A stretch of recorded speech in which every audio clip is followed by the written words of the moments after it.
টি-20 বিশ্বকাপ ঘিরে অনিশ্চয়তা, কূটনীতি আর বর্জনের আলোচনার মধ্যেই বড় সিদ্ধান্ত নিল পাকিস্তান ক্রিকেট বোর্ড।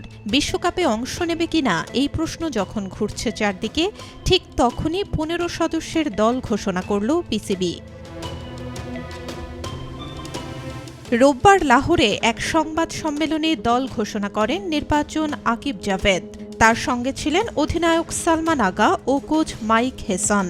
ঘোষণার সময়ই স্পষ্ট হয় এই স্কোয়াড শুধু ক্রিকেট নয়, বহন করছে কৌশলগত বার্তা। ঘোষিত দলে রাখা হয়েছে সাবেক অধিনায়ক বাবর আজমকে, তবে নেই নিয়মিত ওপেনার মোহাম্মদ রিজওয়ান, যা নিয়ে শুরু হয়েছে আলোচনা ও সমালোচনা।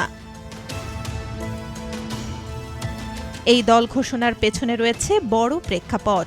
নিরাপত্তা শঙ্কায় বাংলাদেশ বিশ্বকাপে অংশ না নিলে আইসিসির সিদ্ধান্তে বাংলাদেশের জায়গায় সুযোগ পায় স্কটল্যান্ড। এই ঘটনায় আইসিসির দ্বিমুখী নীতির অভিযোগ তোলে পাকিস্তান ক্রিকেট বোর্ড। এই প্রেক্ষাপটেই পিসিবি চেয়ারম্যান মহসিন নকভি জানান, সরকারের সঙ্গে আলোচনা করে বিশ্বকাপে অংশগ্রহণের সিদ্ধান্ত পুনর্বিবেচনা করা হতে পারে, অথচ তার 24 ঘণ্টার মধ্যেই বিশ্বকাপ দল ঘোষণা, যা পরিস্থিতিকে আরও জটিল করে তুলেছে।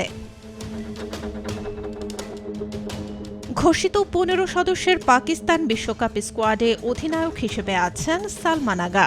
তার সঙ্গে দলে জায়গা পেয়েছেন আবরার আহমেদ, বাবর আজম, ফাহিম আশরাফ, ফখর জামান, খাজা নাফি, মোহাম্মদ নেওয়াজ, সালমান মির্জা, নাসিম শাহ, সাহিবজাদা ফারহান, সাইম আইয়ুব, শাহিন শাহ আফ্রিদি, শাদাব খান, উসমান খান ও উসমান তারিক।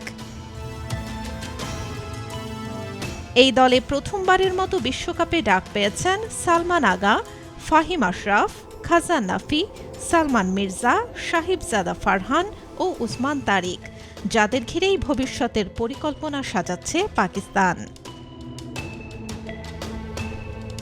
সূচি অনুযায়ী আগামী 7 ফেব্রুয়ারি নেদারল্যান্ডসের বিপক্ষে ম্যাচ দিয়ে বিশ্বকাপ অভিযান শুরু করবে পাকিস্তান। এ গ্রুপে তাদের প্রতিপক্ষ ভারত, নামিবিয়া ও যুক্তরাষ্ট্র, একটি কঠিন গ্রুপ। বিশ্বকাপ বর্জনের আলোচনা, রাজনৈতিক সিদ্ধান্ত আর মাঠের প্রস্তুতি সব মিলিয়ে পাকিস্তান ক্রিকেট এখন এক সন্ধিক্ষণে। দল ঘোষণা হয়েছে, তবে শেষ সিদ্ধান্ত এখনও সময়ের অপেক্ষায়।